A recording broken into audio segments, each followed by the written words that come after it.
Inaasahang makakahikayat ng maraming investor ang Agriculture Department sa pagsasaka, pangingisda at rural infrastructure. Kasunod ito ng paglagda nila sa partnership agreement sa Asian Development Bank at Food and Agriculture Organization of the United Nations para sa Hand-in-Hand National Investment Forum sa Pilipinas. Yan ang ulat ni Gab Villegas.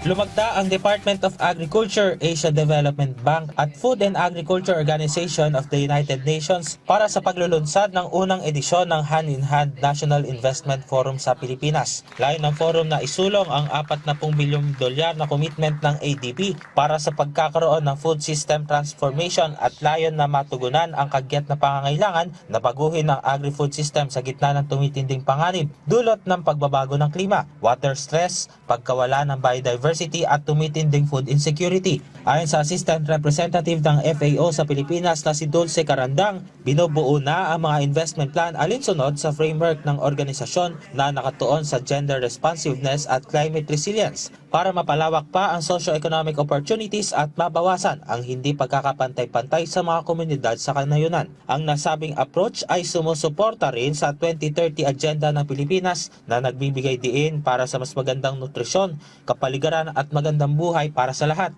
FAO is steadfast in its strategic partnership with the Philippine government, working closely with national agencies such as the DA and stakeholders to align technical expertise, resources, and global best practices with the country's agri-food priorities.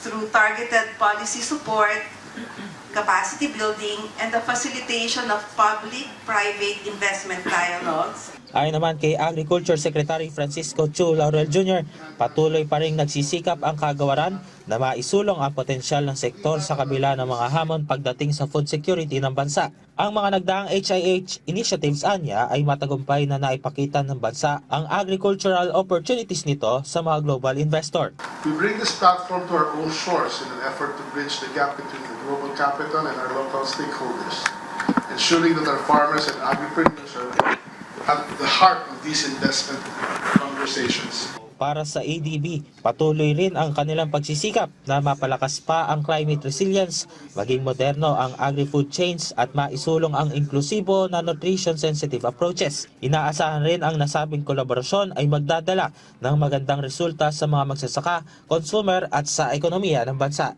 By aligning the government direction, private sector innovation, and development partner support, the National Investment Forum has the potential to unlock meaningful and scalable investments that can strengthen resilience, reduce losses, improve logistics, and increase the affordability and quality of food for the Filipino consumers.